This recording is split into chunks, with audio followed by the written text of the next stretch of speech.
I'm Logan Jean. Here's an alligator hide caught by a good friend of mine. We're gonna show you how to tan the hide.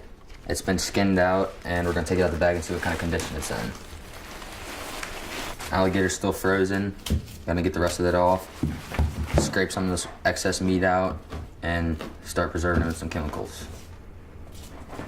Okay, the gator's thawed out a little more now, so we can see what we got. There's still a lot of meat left on the skin, as you can see. The legs are still attached, so we're gonna have to skin it out around the legs, all the way down the tail, and remove every little piece of meat off this whole alligator before we can start the chemical process. There's actually a couple ways we can remove the meat from the alligator. We can use a scalpel and cut some of the meat away with the heavy tendons. And it cuts off the meat real well and gets through to the deep stuff. Or we can use a scraper and get off some of that excess meat and just scraping the skin and pulling the meat right off.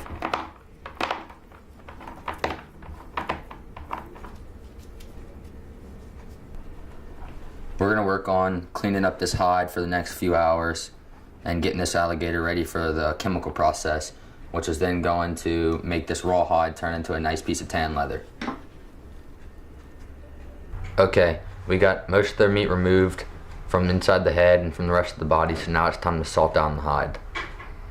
We're gonna use a lot of salt, rub it all into every crack and crevice of the whole hide, and let that sit for 2 or 3 days.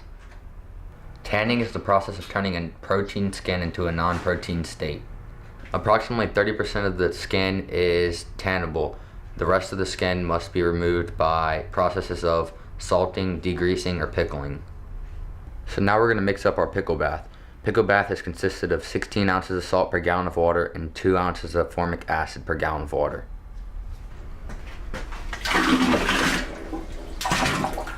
And now we're gonna take our skin out of the salt and put it in the pickle bath. As you can see, the salt's taken a lot of moisture out of the skin and a lot of the non-tannable proteins and left us more with the tannable proteins, so we can drop it down our pickle bath and make this hide look good.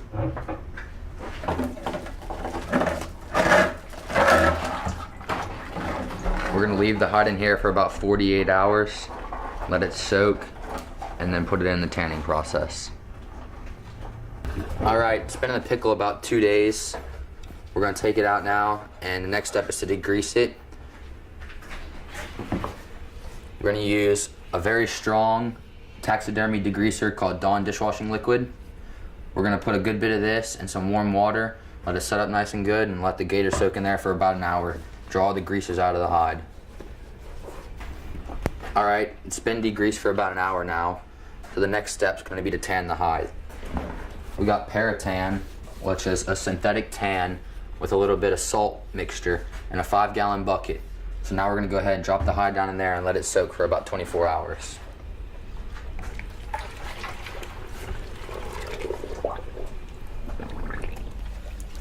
All right, it's been in the tan for about 24 hours now. We're gonna hang it up, let it drip dry.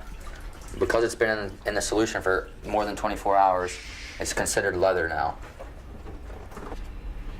All right, now that the tanning's done and we've let them drip dry, we're gonna lay the hide out on a piece of wood, stretch out the skin, tack down the edges, and make sure that when the hide dries, that it stays nice, flat, and doesn't crinkle up. So that's it. That's all the steps to tanning an alligator hide, deer hide, or any kind of hide for that matter. We just gotta let it dry out a little bit more, apply some oil to the skin, keep it nice, soft, keep flexing it, make it pliable, and then it's ready to hang up on the wall.